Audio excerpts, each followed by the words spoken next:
Eh bien salut à tous et bienvenue sur Football Garden, c'est Bilal qui vous parle aujourd'hui. On se retrouve pour une toute nouvelle vidéo les amis, débrief Ligue des Champions. On parlera pas de Chelsea dans cette vidéo, voilà, je préfère le dire tout de suite, on n'en parlera pas. Voilà, j'avais envie de faire une vidéo un peu hors Chelsea, déjà pour voir comment est-ce que ça va suivre. Voilà, j'aimerais déjà voir si les gens peuvent regarder encore cette vidéo.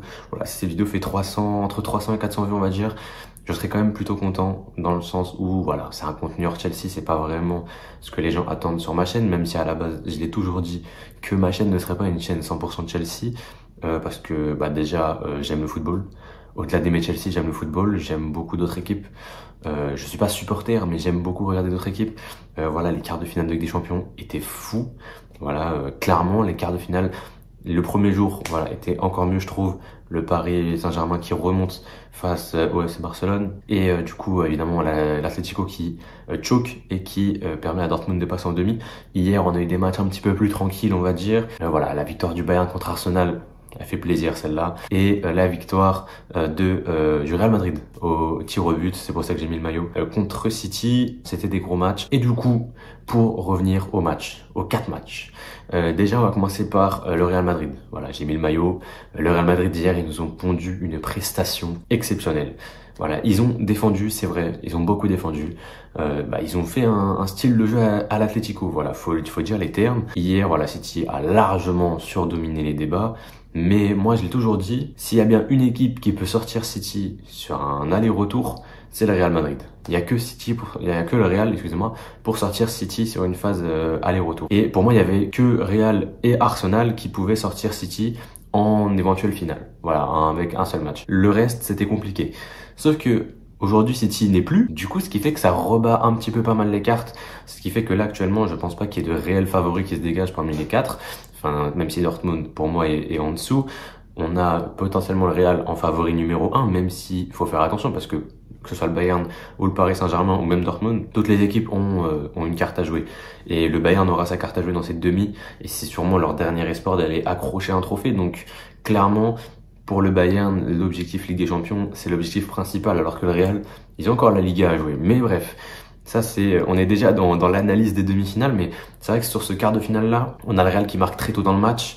Voilà, j'ai pas envie de trop parler sur ce but-là parce que en réalité c'est très bien joué de la part du Real Madrid, mais d'un autre côté c'est tellement mal joué par Manchester City. Voilà, défensivement, on le sait, cette saison c'est beaucoup plus compliqué que l'année dernière. Et également, ce qu'on peut aussi dire, c'est que là sur cette action précise, ils se sont pas vraiment compris, j'ai l'impression. Voilà, ils se sont pas vraiment compris. Aujourd'hui, t'as un Kyle Walker qui se foire complètement sur cette action-là, même s'il fait un gros match derrière, il se foire complètement sur cette action-là. Voilà, d'abord, il demande à hors-jeu alors que c'est lui qui couvre. Donc, déjà, il n'y a pas de hors-jeu. Et en plus, même son intervention défensive sur la passe de Vini, je crois que c'est Vini qui fait la passe D. Voilà, elle est totalement ratée. Je sais pas ce qu'il tente. En fait, il tente d'aller au point de penalty. Enfin, d'anticiper la passe au second poteau. Sauf qu'en fait, vu ce qu'il a anticipé, je sais pas si je vais pouvoir vous montrer la vidéo, mais vu ce qu'il a anticipé dans son déplacement, en fait, c'est comme si que la balle faisait un mouvement rectiligne. Voilà, un mouvement rectiligne. Donc du coup que Vinicius a le ballon et fait une passe en ligne droite vers le second poteau. Donc du coup, il s'attendait à ça, Kyle Walker. Sauf qu'en fait, c'est totalement débile parce que derrière lui, il y avait Ederson. Et que si la balle faisait cette trajectoire-là, Ederson l'aurait capté sans problème. Donc du coup, il aurait dû clairement anticiper et défendre sur l'extérieur. Il l'a pas fait. Et derrière, Rodrigo doit s'y prendre à 2 fois pour battre Ederson, mais ça fait un 0. Et derrière, le Real qui se fait un petit peu chahuter, le Real qui s'est un petit peu bousculé dans tous les sens, mais finalement, voilà, sur un scénario complètement fou, même si City réussit à égaliser, le Real arrive à tenir. Haaland fait pas un bon match. À la 94e, pour moi, il doit tuer le match sur son action là, à la toute fin. Voilà, il a un plat du pied sécurité à mettre à 2 mètres du but, s'il la met pas. Donc ouais, clairement c'est compliqué. Sinon il y a eu très belle frappe de De Bruyne quand même, on peut en parler sur son but. Très belle frappe. Et donc du coup un partout à la fin des 90 minutes, un partout à la fin des 120 minutes. Et la séance de tir au but de City, elle est cataclysmique. Elle est vraiment cata parce que en réalité, Ederson en sort un sur Modric et donc du coup permet à City d'avoir l'ascendant psychologique. Parce que derrière, je crois que c'est Julian Alvarez qui tire en premier, il marque. Donc forcément, à ce moment-là, City mène 1-0, t'as l'ascendant psychologique, normalement c'est avec toi. Normalement tout est avec toi là. Sauf que derrière, ce qui va se passer, c'est que Bernardo Silva et Kovacic vont rater leur penalty. Et autant pour Kovacic, pourquoi pas. Voilà, le penalty il est pas si mal tiré, c'est un bel arrêt de Lunin, ok. Mais le penalty de Bernardo Silva, waouh. Non mais moi hier soir, je suis un fan de City. Je vois mon équipe aller au tir au but et je vois un de mes joueurs faire ce penalty là. Non, moi je pète mon crâne. Clairement, là, City, ce qu'ils ont proposé sur cette séance de tir au but, c'est une catastrophe. Carrément, tellement c'est une catastrophe, c'est Ederson qui a tiré en 5e. C'est pour vous dire, il y avait tellement pas de confiance dans cette équipe-là de City, c'est Ederson qui a tiré en 5e. Et c'est lui qui a le mieux tiré, limite. Je crois qu'il y a que Foden en vrai qui tire mieux. Mais Ederson, plat du pied, sécurité tranquille. Pourquoi est-ce que Bernardo Silva, il a tenté une espèce de frappe bizarre au plein centre? C'est pas une panenka, mais c'est pas une frappe au sol. La frappe, elle est pas puissante. La frappe, elle est pas rapide. Il y a rien qui va dans son penalty. Il y a rien qui va, c'est criminel, vraiment c'est criminel. Et c'est en grande partie à cause de lui que derrière, voilà, Kovacic, bon après il rate, mais c'est en grande partie à cause de lui que City perd la séance de tir au but, clairement. Clairement parce que tu perds l'ascendant psychologique que t'avais après seulement un seul penalty. Et c'est tellement dommage pour City, mais bon, pour le Real évidemment on prend. Et écoutez, le parcours continue et c'est maintenant eux les favoris pour aller chercher cette compète. Et c'est vrai que je me suis complètement foiré sur mon pronostic de la finale. Voilà, j'avais dit Atlético Madrid City en finale, évidemment. Les deux se sont fait éliminer en quart, donc voilà. Mon prono sera à 0% bon. Mais en tout cas, je suis content pour le Real, ils ont fait un bon match. Bellingham a énormément couru comme toute l'équipe, mais Bellingham à la fin du match, il n'en pouvait plus. Il a pris Ederson pour son canapé. Vraiment, il s'est posé comme ça là contre son ventre. Il était bien là. Il était très bien. Il pouvait ne plus bouger là, c'était bon. D'ailleurs, il marque son penalty en plus, donc magnifique. Il avait encore assez d'énergie pour tirer son péno. En tout cas, voilà pour le Real City. J'ai pas grand chose de plus à dire. Top match de Lunin, si quand même. Top match de Lunin, 8 arrêts. Voilà, même s'il prend un but, c'est pas grave, mais 8 arrêts plus 2 penalties stoppés.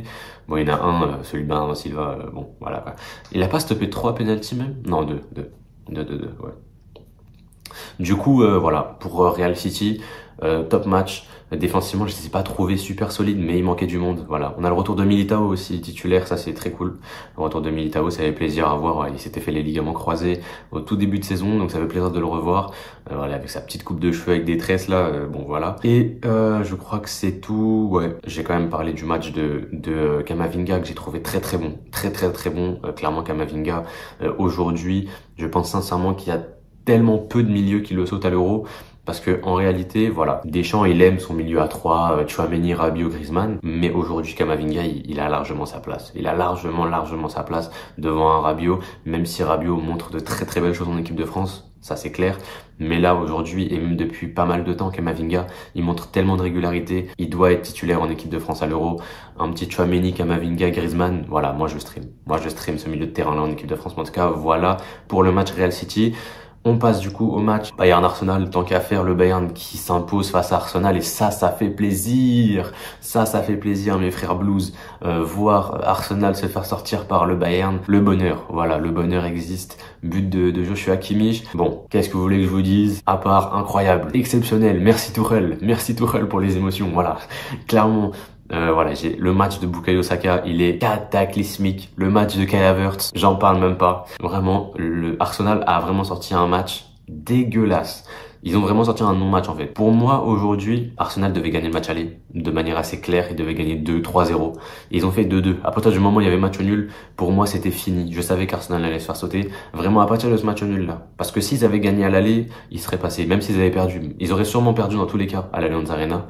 Mais s'ils avaient gagné 2-3-0, 3-1 peut-être au match aller, ils se seraient qualifiés pour les demi. Mais là, ils se sont sabordés tout seuls. Voilà, ils se sont sabordés tout seuls au match aller et sur le match retour, ils se sont fait tuer. Ils se sont fait tuer Arsenal. Et ça fait tellement plaisir en tant que fan de Chelsea, mais c'est vrai que d'un autre côté, en tant que fan du football anglais qui veut obtenir la 5e place qualificative en Ligue des Champions, maintenant c'est quasiment mort. C'est quasiment mort. Je sais pas si je l'ai encore, je crois que je l'ai vu il y a quelques temps, donc je vais pouvoir vous le remontrer. Mais c'est le classement actuel des pays au classement UEFA. Donc du coup, pour le moment, on a l'Espagne et l'Italie, si je ne m'abuse, qui sont là, tout en haut du classement. Et t'avais l'Angleterre qui était 3e juste derrière. Mais là, avec le résultat des clubs anglais, à moins qu'Aston Villa ait gagné la conférence, mais ça gagnera même pas beaucoup de points, et que, ou alors West Ham ou Liverpool remontent leur retard en Europa League, mais ça me semble très compliqué aussi. L'Angleterre ne sera probablement pas dans les 2 premiers. Et donc du coup la 5e place ne sera pas qualificative en Ligue des Champions. Et le problème pour Chelsea, c'est plus en dessous, c'est le fait que la 8e place ne sera plus qualificative en Coupe d'Europe et la 7e, ce sera uniquement pour de la conférence. Donc ça veut dire aujourd'hui que là, en fait, si on veut aller chercher l'Europa League, c'est top 6 ou FA Cup. Top 6 ou FA Cup. On est obligé, un des deux, pour aller chercher l'Europa League et pour aller chercher la conférence, ce sera la 7e place. Mais c'est-à-dire que là, même si on dépasse West Ham et qu'on finit 8e de PL, 8e, on n'est plus assuré d'aller en Coupe d'Europe. Et c'est vrai que ça, c'est un petit peu dû au résultat des clubs anglais sur ces quarts de finale parce qu'on était tellement bien positionnés. 5 clubs anglais sur les différents quarts de finale des différentes coupes européennes et aucun, à part peut-être Aston Villa, qui va vraisemblablement passer en demi. Ça fait mal pour le football anglais. Mais bon, Arsenal qui sort, ça fait toujours plaisir parce que voilà, honnêtement aujourd'hui, voilà, si je suis totalement objectif. Je vais être objectif dans cette vidéo, je parle pas en tant que supporter de Chelsea, je parle en tant que supporter du football. Arsenal, c'est une des équipes les plus plaisantes à voir cette saison, ça c'est sans aucun débat, sans aucun contest. C'est eux avec peut-être Liverpool, pour moi en Angleterre, c'est le meilleur jeu d'Angleterre et il leur manque quelque chose. Déjà leur banc, il est pas bon. Mais ça, c'était déjà le cas l'année dernière, mais même cette année avec les différentes recrues qu'ils ont eu, le banc il est toujours pas bon, voilà. Ils ont eu des joueurs qui se blessent, je pense à Timber qui se blesse au tout début de saison, qui se fait les ligaments croisés, c'est un joueur qui aurait pu pour moi être important tout au long de la saison. Thomas Partey qui fait les allers-retours à l'infirmerie, voilà, c'est des joueurs qui ont besoin de plus. Ils ont besoin de plus et en plus de ça, quand tu regardes sur le terrain, moi je suis pas personnellement fan de Kai Havertz. C'est vrai qu'il fait une bonne deuxième partie de saison avec Arsenal en première ligue surtout. Mais dans les grands moments, c'est dur. Voilà, Kai Havertz, c'est très dur. Quand les défenseurs sont sur lui, c'est très très dur. Voilà, Kai Havertz. Et en fait, au final, Kai Havertz, Arsenal va vraiment comprendre ce dont Chelsea a vraiment souffert. En fait, avec Havertz, c'est un bon joueur de foot. Il y a aucun problème là-dessus, c'est un très bon joueur de foot même. Mais il y a un gros problème. En 9, il est pas bon. En 8, il est pas bon. Sur un côté, il est pas bon. Et en 10, il est pas ouf. Donc en fait, clairement, Havertz, son histoire de positionnement, elle fait chier. Voilà, elle fait chier parce que c'est pas un Thomas Müller. Thomas Müller, même s'il a exactement le même positionnement qu'un Kai Havertz dans, on va dire, c'est à cet endroit-là qu'il est le meilleur, dans cette position de 9,5, un petit peu dans le demi-espace, et même quand il joue pas dans cette position-là, il reste fort. Le problème avec Havertz, c'est qu'il a pas cette régularité-là. Et c'est compliqué pour lui. Et aujourd'hui, voilà, Kai Havertz, Arsenal va comprendre le problème de Kai Havertz. Et en vrai de vrai, il fait quand même une saison plutôt correcte avec Arsenal, mais ils vont comprendre assez prochainement le problème énorme avec Kai Havertz. Voilà, c'est tout ce que j'avais à dire concernant Havertz. Sinon, Odegaard toujours au top. Voilà, même s'ils ont perdu, Odegaard, c'est un joueur que je trouve incroyable. Voilà, genre balle au pied, c'est un des meilleurs joueurs à son poste. Moi, j'ai pas peur de le dire. Je pense que Odegaard, c'est peut-être top 3, top 5 à son poste, top 5 peut-être, mais je vois pas beaucoup de joueurs meilleurs que Odegaard. Cette saison, il tire totalement Arsenal vers le haut. Mais bon, aujourd'hui, ça n'a pas suffi parce qu'en face, il y a une belle équipe du Bayern, Joshua Kimmich, qui permet aussi de passer en demi. Ça fait plaisir parce que c'est pas un joueur qui fait l'unanimité au club. Voilà, il y a beaucoup de gens qui ne veulent plus de Kimmich parce que voilà, c'est un joueur qui est pas mal irrégulier. Son prime est derrière lui. Donc aujourd'hui, Joshua Kimmich, c'est un joueur qui, voilà, comme je l'ai dit, fait plus du tout l'unanimité. D'ailleurs, il fait tellement plus l'unanimité qu'il est même plus au milieu de terrain. Il rejoue latéral droit. Donc voilà, c'est pour vous dire. Mais en tout cas, ouais, très gros match, masterclass tactique de la part de Tuchel, voilà, qui a bien éteint Arsenal. Et voilà, le milieu de terrain du Bayern qui a été très solide. Devant, même s'il a pas marqué, Kane, très intéressant aussi. Et voilà, c'est tout. Après Kane, c'est une valeur sûre, hein. C'est une valeur sûre du football actuel. Donc clairement, voilà, est-ce que ça étonne quelqu'un que le Bayern saute Arsenal? Je pense pas. Voilà, je pense que après le match aller, Bayern était favori pour les demi. Avant les quarts, Arsenal était favori.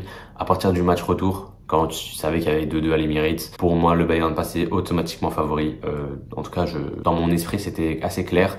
Mais en tout cas, voilà pour le Bayern Arsenal. On passe du coup à Dortmund Atlético. Match très intéressant, Dortmund Atlético. Victoire 4-2 de Dortmund qui se qualifie donc pour les demi-finales face aux Colchoneros. Les Colchoneros qui ont troll, mais total.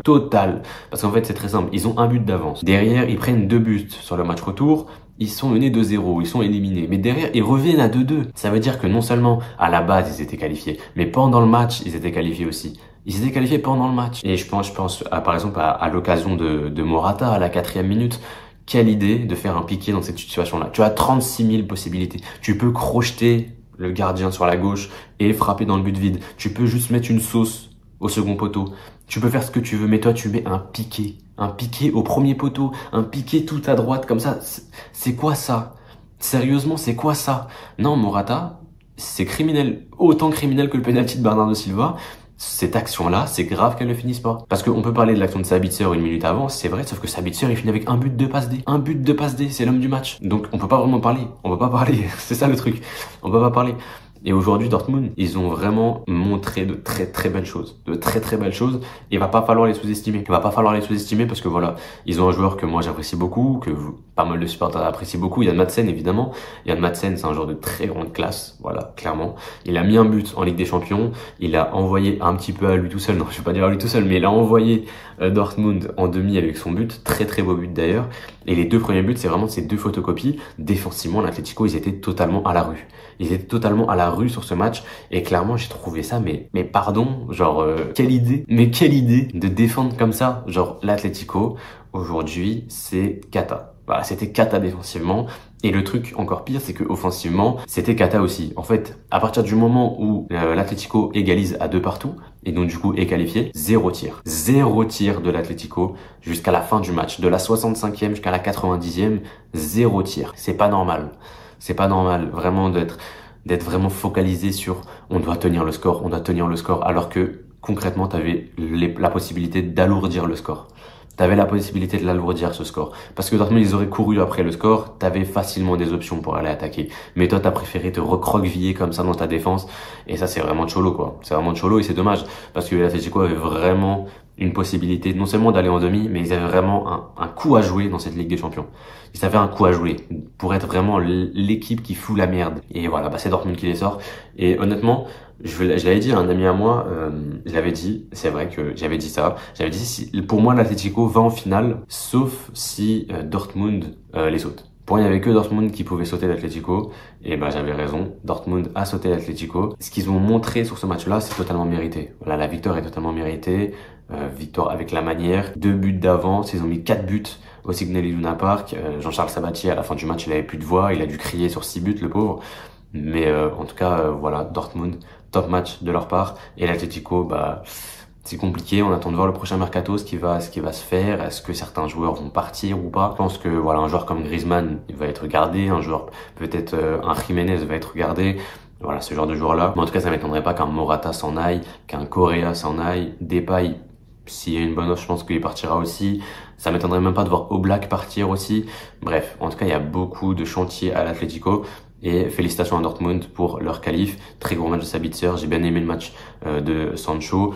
Gros match aussi de Füllkrug. Voilà, vraiment Dortmund dans son ensemble a été très bon. Donc félicitations à eux et bien joué à vous. Et peut-être qui sait, peut-être une finale, la première depuis 2013. Bah écoutez, je leur souhaite d'aller en finale, mais si je leur souhaite d'aller en finale, ça veut dire que je souhaite pas vraiment au PSG d'aller en finale, et le PSG qui s'impose 4-1 face au FC Barcelone. Beaucoup de scandales dans ce match, voilà, scandale arbitral, voilà, il y a eu des cartons rouges, même 2 cartons rouges avec Xavi, voilà, il y a eu peut-être un penalty sur Gundogan, ça, on peut le discuter, voilà, il y a eu pas mal de critiques envers l'arbitrage. Personnellement, je trouve pas que l'arbitrage était catastrophique, loin de là. Je trouve qu'on était sur un bon arbitrage, je sais plus qui était l'arbitre, mais c'était un bon arbitrage. C'était un bon arbitrage, le PSG qui est rentré parfaitement dans son match. Voilà, parfaitement. Ils ont vraiment montré de belles choses, et même s'ils prennent le premier but, ils prennent le but du 1-0, c'est vrai. Mais faut quand même se rappeler que cette frappe de Rafinha, la 15e je crois, c'est la première frappe du FC Barcelone, et c'est la première incursion du FC Barcelone dans la surface de réparation du PSG, parce que le PSG rentre très bien dans son match.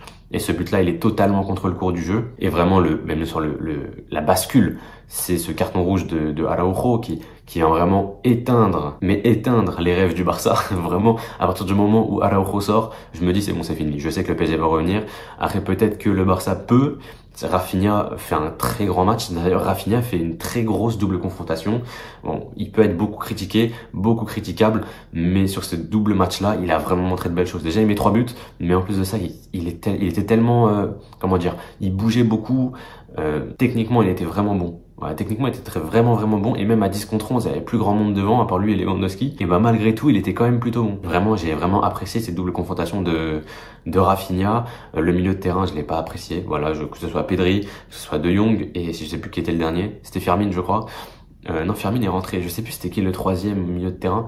Bref, j'ai pas aimé du tout leur jeu au milieu. Ils se sont fait totalement éteindre par le PSG au milieu. Et c'est quand même assez surprenant, le PSG qui éteint son adversaire au milieu de terrain. Ça arrive pas souvent. Mais voilà, le PSG, très gros match de Vitinha. Excellent match de Vitinha. En ce moment, il est exceptionnel. Donc voilà, c'est un joueur que je trouve très intéressant. Et en ce moment, comme je vous l'ai dit, il est vraiment en feu. Donc écoutez, le PSG est ravi. Et donc du coup, ça fait Vitinha un très gros match. Et devant, le trio. Alors Mbappé, on peut parler jusqu'à demain. Pour moi, il fait un bon match. Voilà, pour moi, il fait un bon match. Au-delà de son doublé, j'ai trouvé qu'il pesait en fait sur la défense, clairement. Encore plus quand la défense était sans Araujo et que c'était Inigo Martinez Cubarsí, c'était encore plus compliqué pour eux de retenir Mbappé. Et en fait, il a permis à Dembélé, il a permis à Barcola d'être beaucoup plus libéré, d'avoir beaucoup plus d'espace. Et les matchs de Barcola et de Dembélé, ils sont excellents. Le match de Dembélé, exceptionnel. Il marque 2 buts en 2 matchs en Ligue des Champions. Il avait mis un seul but cette saison jusqu'à maintenant. Ça lui en fait 3 maintenant. Donc très gros match de Dembélé. Sur son côté, Barcola, très explosif, voilà. Balle au pied, je l'ai encore trouvé très impressionnant. Il y a un moment où il fait un petit dribble là pour passer entre deux joueurs. Je pense que c'est Yamal et je sais plus c'est qui le deuxième, mais il fait un petit double contact pour éliminer les deux défenseurs. Donc vraiment très gros match de Barcola aussi. Défensivement, j'ai trouvé le PSG un peu moins solide. Après, c'est aussi dû parce que le Barça a pas vraiment beaucoup attaqué. Mais en fait, dès que le Barça a attaqué, justement, j'ai pas trouvé le PSG solide, à part Marquinhos.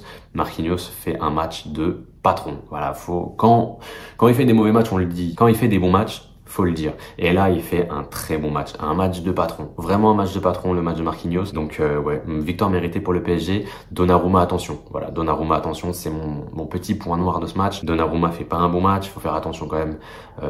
Sur sa ligne, c'est censé être sa principale qualité.